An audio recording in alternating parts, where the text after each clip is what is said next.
امتیاز ابن کلیم انڈیا مالی گاؤں سے میرا سوال یہ ہے کہ شادی کتنی عمر میں کرنی چاہیے؟ کیا شریعت میں بالغ ہونے کے بعد شادی جلدی کرنا ضروری ہے؟ اگر کسی ملک میں یہ قانون ہو لڑکے کی شادی 21 سال سے پہلے نہیں کر سکتے اور شہوانی گناہ بھی بہت ہوتا ہو تو کیا کرنا چاہیے؟ جواب تفصیل سے دیجیے، بہت مہربانی ہوگی۔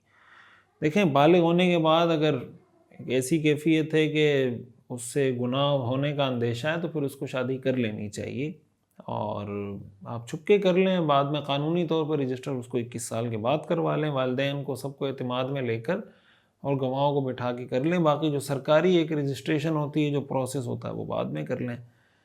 لیکن شریعت کا حکم یہی ہے کہ بالغ ہونے کے بعد جتنا جلد از جلد بچے کی یا بچی کی شادی کروائی جا سکے کروا دینی چاہیے۔ مفتی صاحب، میرا سوال ہے کہ اکثر یوٹیوبرز سسریہ کار کہتے ہیں، کیا یہ کہنا ٹھیک ہے؟ اس سوال کا جواب چاہیے، آپ کی مہربانی ہوگی۔ دیکھیں، غیر مسلموں کا جو سلام کرنے کا طریقہ ہوتا ہے نا، اس کے اندر دو چیزیں دیکھی جاتی ہیں۔ ایک بات تو یہ ہے کہ وہ لفظ لغوی اعتبار سے اس کی میننگ کیا ہے، اس الفاظ کا ترجمہ کیا بنتا ہے۔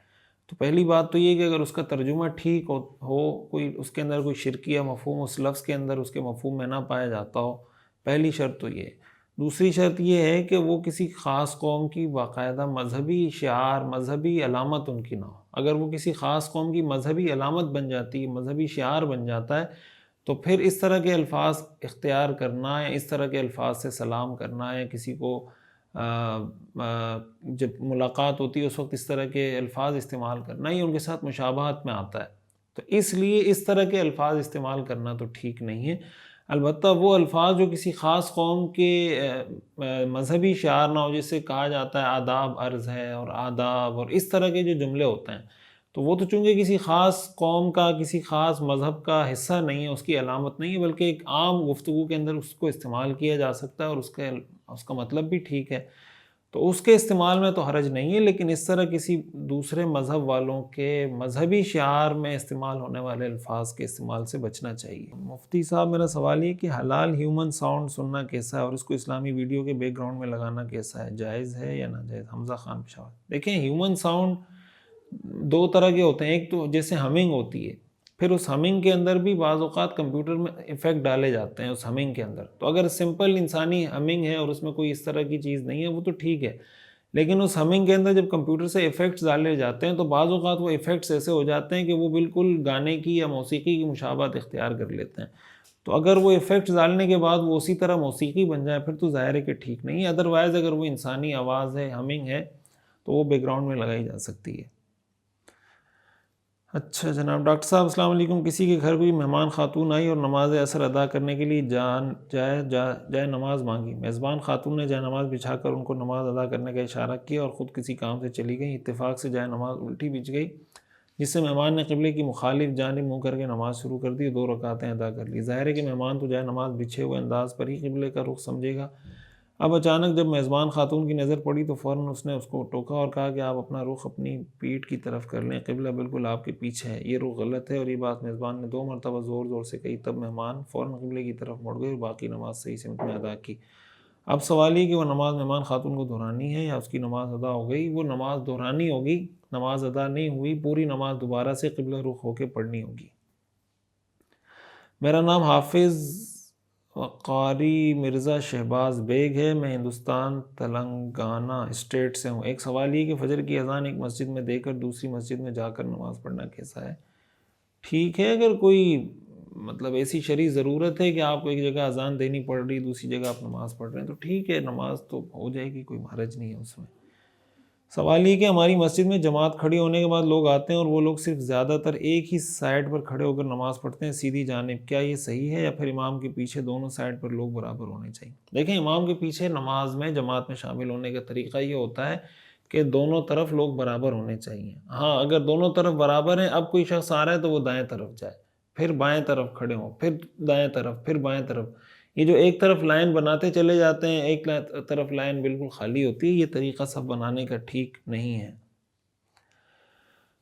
اچھا جناب، مفتی صاحب ایک سوال ہے، میرے بہت درد دل سے آپ سے پوچھ رہا ہوں۔ یہاں ایک شیخ صاحب کراچی میں ہوتے ہیں، ان کے پاس لوگ جاتے ہیں، کوئی علماء بھی آپ کے مدارس کے بھی لوگ جاتے ہیں، اب مجھے نہیں معلوم، کئی مدارس سے لوگ جاتے ہیں، بڑے بڑے عام لوگ بھی جاتے ہیں، لیکن صاحب ان سب نے اپنے ساتھ کسی نے ان سے مسئلہ ان سے پوچھا کہ آپ کو مفتی کی سند کہاں سے ملی ہے؟ یہ کہتے ہیں مجھے خواب میں حضرت ابوبکر صدیق رضی اللہ تعالیٰ عنہ نے سند دی ہے۔ کیا ایسی سند مل جانا یہ مخصوص ہے، جائز ہے یہ کہنا؟ دوسری بات، اس کے بارے میں کافی اشکالات ہیں، لہٰذا آپ نام لیے بغیر اس بارے میں میری نہیں۔ یہ بات بالکل ایسی فضول بات ہے کہ مجھے حضرت ابوبکر صدیق رضی اللہ تعالیٰ عنہ نے خواب میں افتاء کی سند دے دی، یا خواب میں مجھے حضور نے جناب فتوے کی سند دے دی۔ تو اس طریقے سے استدلال کر کے اپنے آپ کو مفتی بنانا، مسائل بتانا، یہ کیسے ٹھیک ہو سکتا ہے؟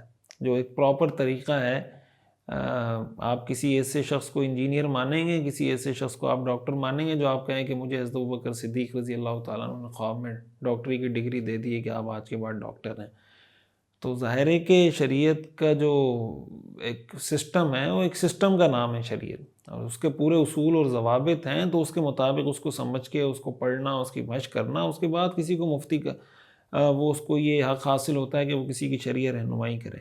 لیکن اگر پراپر کہیں سے پڑھا نہیں ہے اور وہ بلا وجہ فتویٰ دینا شروع کر دیں تو وہ کہیں نہ کہیں کوئی یا تو غلو کر رہے ہوتے ہیں، افراط و تفرید کر رہے ہوتے ہیں، مسائل میں گڑبڑ کر رہے ہوتے ہیں۔ ایسے لوگوں سے شرعی مسائل بالکل بھی نہیں پوچھنے چاہیے۔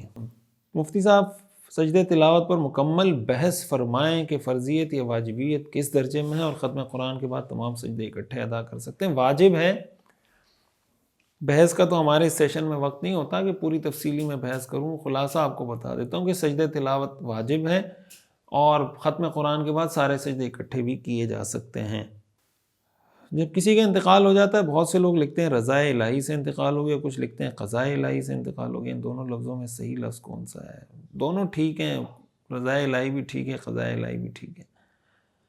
میرا نام مبشر ہے، میں ممبئی میں رہتا ہوں۔ میرا سوال ہے کہ ولد الزنا بڑے ہو کر نکاح کر لے تو کیا ان کی نسل درست ہوگی؟ بالکل اس کی نسل تو درست ہوگی، اس میں تو کوئی مسئلہ نہیں ہے۔ اس کی جو اولاد ہوگی وہ تو اپنے والد کی طرف منسوب ہوگی نا۔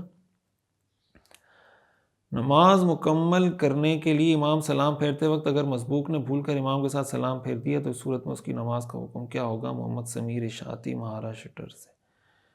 وہ آخر میں سجدہ صاحب کر لیں اور اپنی نماز پوری کریں۔ پھر شہری مسافر کب بنتا ہے؟ اگر کوئی شخص 48 میل سے دور جائے اور کسی جگہ ایک دن رکنے کا ارادہ ہو، یعنی 3 دن سے کم۔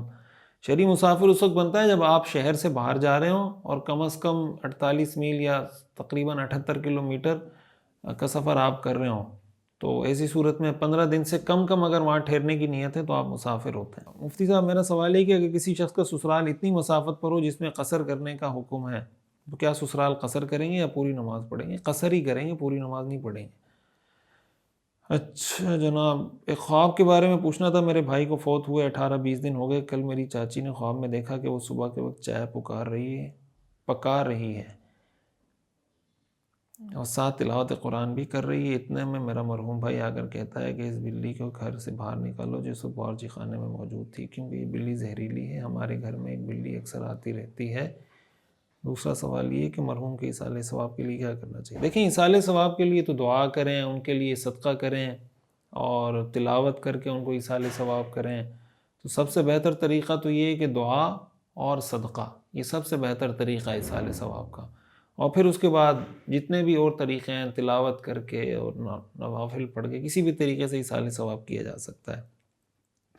باقی جو آپ نے لکھا ہے کہ انہوں نے کہا ہے کہ بلی جو گھر میں ہے اس کو نکال دیں، تو گھر میں آپ دیکھیں اگر غیبت کا ماحول ہے، ایک دوسرے کی برائی بیان کرنے کا ماحول ہے، تو یہ ماحول گھر سے ختم کریں۔ اس سے گھر میں فساد بھی پیدا ہوتا ہے اور آخرت بھی انسان کی خراب ہوتی ہے۔